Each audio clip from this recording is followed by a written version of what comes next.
गरीब साध साध सब नेक हैं, आप अपनी ठोरे। जो सतलोक ले जाएंगे वो साधु कोई और।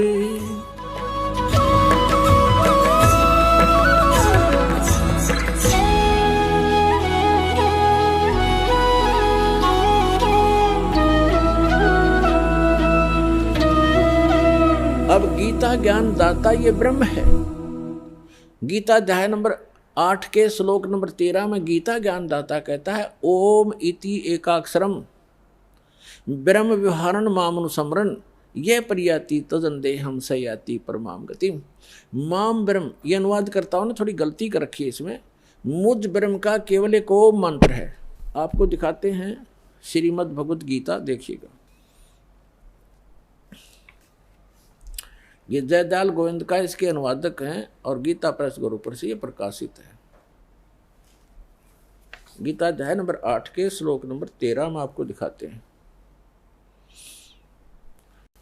श्रीमद् भगवद गीता अध्याय 8 और श्लोक नंबर 13 में इसमें हम संस्कृत भी पढ़ेंगे। ओम इति एकाक्षरम ब्रह्म व्यवहारण मामनुसमरण ये प्रयाति तजंदेहम सयाति परमाम गतिम।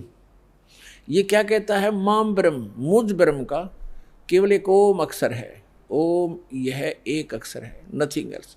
उच्चारण करके सिमरण करता हुआ ये प्रयाति तजंदेहम जो शरीर त्याग कर जाता है, ओम नाम का सिमरण करता हुआ सयाति परमाम गतिम, वह ओम से मिलने वाली परम गति को प्राप्त होता है। ये श्री देवी जी ने देवी पुराण में स्पष्ट कर दिया है। ओम नाम का जाप करने वाला ब्रह्म की साधना करता है, ब्रह्म को प्राप्त होता है, वो ब्रह्म लोक में रहता है। अब श्रीमद् भगवद गीता अध्याय नंबर 8 के श्लोक नंबर 16 में कहा है कि ब्रह्म लोक में गए हुए साधक भी फिर लौटकर पुनरावर्ती में आते हैं, उनकी जन्म मृत्यु होती है, वो मोक्ष प्राप्त नहीं कर सकते, पूर्ण मोक्ष प्राप्ति नहीं कर सकते। देखिएगा श्रीमद् भगवद गीता अध्याय नंबर 8 के और श्लोक नंबर 16 में, हे अर्जुन, ब्रह्म लोक पर्यंत सब लोग पुनरावर्ती में हैं। यहाँ देखना, इन स्टार लगा रखा है, इस पे स्टार यहाँ है। अर्थात जिनको प्राप्त होकर यानी ब्रह्म लोक में जाकर पीछे संसार में आना पड़े, ऐसे पुनरावर्ती कही गई है। ब्रह्मलोक पर्यंत यानी ब्रह्मलोक तक जितने भी लोक हैं, उनमें गए हुए प्राणी वहाँ जाकर वापस आते हैं। और ये सिद्ध होगा। अब यहाँ थोड़ा सा ये अज्ञानी विचलित कर देंगे आपको कि इसमें ये लिखा आगे कि मुझे प्राप्त होकर पुनर्जन्म नहीं होता, गीता ज्ञानदाता कहता है। गीत यहाँ ये अनुवाद गलत किया इन्होंने, देखिएगा, क्योंकि ये कंसेप्ट क्लियर करना पड़ेगा। अब 8 का गीता अध्याय नंबर 8 का श्लोक 16 पढ़ रहे हैं हम। हे अर्जुन, ब्रह्मलोक पर्यंत सब लोग पुनरावर्ती में हैं। पुनरावर्ती माने वहाँ जिनको प्राप्त होकर पीछे संसार में आना पड़े, ऐसे लोग हैं ये। परंतु यहाँ लिखा, परंतु हे कुंती पुत्र, मुझको प्राप्त होकर पुनर्जन्म नहीं होता। अब यहाँ अनुवाद गलत किया है, विद्यते का अर्थ लिख दिया होता। विद्ध जो विद्यता माने है, एक विद धातु से बना है। ये विद धातु, विद माने जानना होता है। विद्यते माने जो न विद्यते माने जो ये नहीं जानते कि ब्रह्मलोक में गए हुए प्राणी भी पुनरावर्ती में होते हैं, वो मुझे प्राप्त होकर भी पुनर्जन्म को प्राप्त करते रहते हैं। अर्जुन, इसका अर्थ ये बनता है, इन्होंने गलत कर रखा है। इसका अर्थ ये बनता है जो ये नहीं जानते कि ब्रह्मलोक में गए हुए प्राणी भी पुनरावर्ती में हैं, वहाँ गए हुए भी उनका पुनर्जन्म होता ही है, तो वो मुझे प्राप्त होकर भी, मेरी साधना करके भी वो पुनरावर्ती में ही हैं, उनका पुनर्जन्म है। अर्जुन, जो ये नहीं जानते, ये देखो फिर अब समझ में आएगा आपको। ये लिखा है, आ ब्रह्म भुवनाथ लोका पुनरावर्ती ने अर्जुन। यह कहता है कि माम उपेते तु कौनते पुनर्जन्म, मुझे प्राप्त होकर पुनर्जन्म है। न विदते माने जो ये नहीं जानते कि आप ब्रह्म भुवनात् लोका पुनरावर्ती पुनरावर्ती ने अर्जुन माम उपेते तु कुंते पुनर्जन्म, मुझे प्राप्त होकर तो अर्जुन पुनर्जन्म ही होता है। जो ये नहीं जानते, जो ये नहीं जानते कि मुझे प्राप्त होकर भी पुनर्जन्म होता है, क्योंकि मैं ब्रह्मलोक में रहता हूं और ब्रह्मलोक में गए प्राणी पुनरावर्ती में हैं। उन साधकों का भी पुनर्जन्म होता है जो ये नहीं जानते कि ब्रह्मलोक में गए हुए प्राणी पुनर्जन्म में आते हैं, मुझे प्राप्त होकर भी वो पुनर्जन्म ही प्राप्त करते हैं। इसका ये अर्थ है सीधा सा। यदि ये इनका अर्थ माने कि मुझे प्राप्त होकर पुनर्जन्म नहीं होता, ये खुद कहता गीता ज्ञानदाता अध्याय नंबर 4 के श्लोक नंबर 5 और 9 में देखिएगा। श्रीमद् भगवद गीता अध्याय नंबर आपको ये 4 है, इसका मंत्र नंबर 5 यहाँ से प्रारंभ होता है और इसका यहाँ अनुवाद है। हे प्रणतम अर्जुन, मेरे और तेरे बहुत से जन्म हो चुके हैं। गीता ज्ञानदाता कहता है कि हे प्रणतम अर्जुन, मेरे और तेरे बहुत जन्म हो चुके हैं, उन सबको तू नहीं जानता, मैं जानता हूं। और यहां देखो 9 में, अध्याय 4 के मंत्र 9 में कहा है कि अर्जुन मेरे जन्म और कर्म दिव्य हैं, अलौकिक हैं। यानी जन्म और मृत्यु तो होता ही है गीता ज्ञानदाता का। अध्याय नंबर 2 के श्लोक नंबर 12 में देखिएगा।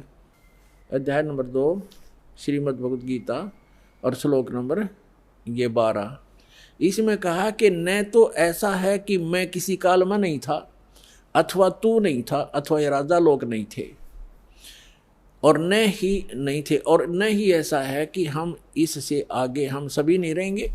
इसे सिद्ध है कि गीता ज्ञानदाता कहता है कि तेरे और मेरे पहले भी जन्म हुए हैं और आगे भी होते रहेंगे। अब गीता अध्याय नंबर 2 के श्लोक नंबर 17 में गीता ज्ञानदाता कहता है कि अविनाशी तो वो है जिसने सारे ब्रह्मांडों की रचना की, उसको मारने में कोई सक्षम नहीं है। देखिएगा अध्याय नंबर 2 और श्लोक नंबर 17, इसमें कहा कि नाश रहित तो उसको जान जिससे यह संपूर्ण जगत व्याप्त है। इस अविनाशी का विनाश करने में कोई भी समर्थ नहीं है। इसे सिद्ध है गीता ज्ञानदाता से कोई अन्य है सक्षम और समर्थ और अविनाशी परमात्मा। गीता अध्याय नंबर 10 के श्लोक नंबर 2 में गीता ज्ञानदाता स्वयं कहता है कि अर्जुन मेरी उत्पत्ति को ना ते देवता जानते ना ऋषि, क्योंकि इन सब की उत्पत्ति का कारण मैं हूं, क्योंकि ये सभी इस काल से उत्पन्न हुए ब्रह्म से। गीता ज्ञानदाता ब्रह्म है, इसको सरपुरुष कहा है। श्रीमद् भगवद गीता अध्याय नंबर 15 के श्लोक 16 और 17 में 3 पुरुष हैं, सरपुरुष और अक्षर पुरुष। सरपुरुष ये ब्रह्म है गीता ज्ञानदाता, जो श्री कृष्ण में प्रवेश करके बोल रहा है। ये केवल 21 ब्रह्मांड का प्रभु है, स्वामी है, मालिक है। और अक्षर पुरुष ये 7 संग ब्रह्मांड का स्वामी है, 7 संग ब्रह्मांड का, इतना ही वो मालिक है, स्वामी है, प्रभु है। और गीता अध्याय नंबर 15 के श्लोक नंबर 17 में कहा कि उत्तम पुरुष है तू अन्य। उत्तम पुरुष यानी श्रेष्ठ परमात्मा, पुरुषोत्तम तो कोई और है इन दोनों से, सरपुरुष और अक्षर पुरुष से, और वही परमात्मा कहलाता है। परमात्मा इति उदाहरत है, उत्तम पुरुष तु अन्य परमात्मा इति उदाहरत है।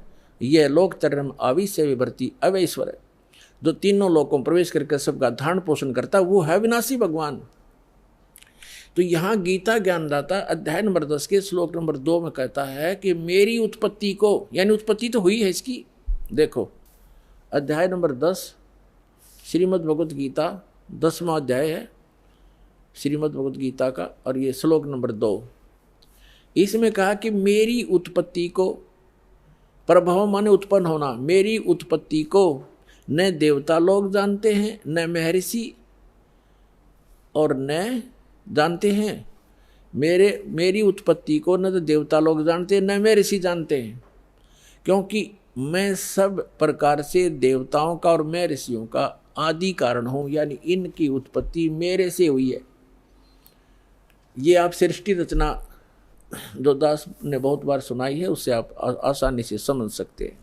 अब इससे सिद्ध हो गया कि गीता ज्ञान दाता ब्रह्म है और इसकी जन्म मृत्यु होती है। यदि श्रीमद् भगवद गीता अध्याय नंबर 8 के श्लोक नंबर 16 जो इन्होंने अनुवाद किया है, अनुवादकर्ताओं ने, ये अर्थ लगाएं कि मुझे प्राप्त होकर पुनर्जन्म नहीं होता अर्जुन, और फिर ये भी कह रहा है कि ब्रह्मलोक में गए हुए सब पुनरावृत्ति में है, वहाँ गए हुए सबका जन्म मृत्यु होता है, तो वो अर्थ गलत है।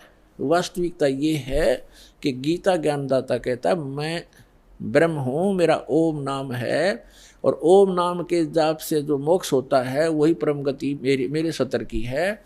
उसके विषय में श्री देवी जी ने स्पष्ट कर दिया है 7वें स्कंद में 562 पृष्ठ पे, सचित्र मोटा टाइप, गीता प्रेस गोरखपुर से प्रकाशित में।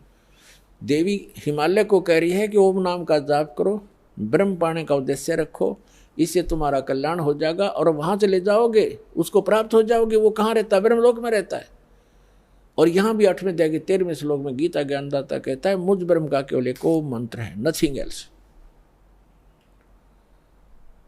और ओम नाम का जाप करके उससे मिलने वाली जो परम गति उसको प्राप्त होगे। 8वें अध्याय के 16वें श्लोक में लिखा है कि ब्रह्मलोक में गए हुए प्राणी भी पुनरावृत्ति में है, उनका जन्म मृत्यु होता है।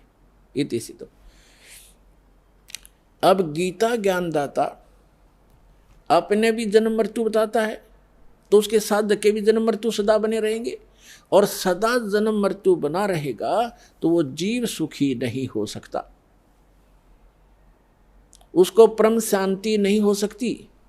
इसलिए गीता ज्ञानदाता अपने से अन्य उस समर्थ और अविनाशी परमात्मा की शरण में जाने को कह रहा है।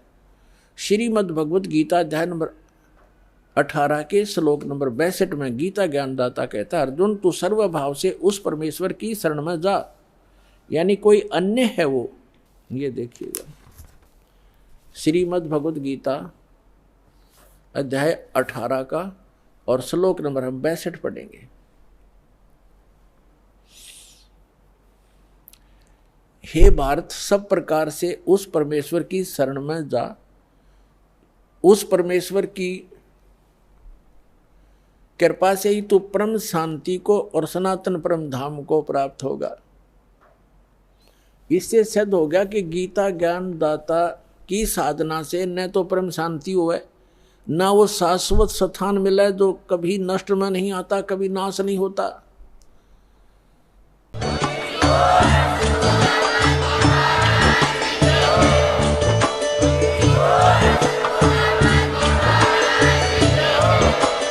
आप सुन रहे थे जगत गुरु तत्वदर्शी संत रामपाल जी महाराज जी के मंगल प्रवचन। अधिक जानकारी के लिए विजिट कीजिए हमारी वेबसाइट www.jagatgururampalji.org। संत रामपाल जी महाराज जी के शुभ आशीर्वाद से पूरे विश्व भर में 500 से भी ज्यादा नाम दीक्षा केंद्र हैं, जिन पर संत रामपाल जी महाराज जी द्वारा ऑनलाइन निशुल्क नाम दीक्षा दी जा रही है। अपने नजदीकी नाम दीक्षा केंद्र का पता करने के लिए संपर्क करें 8222880541।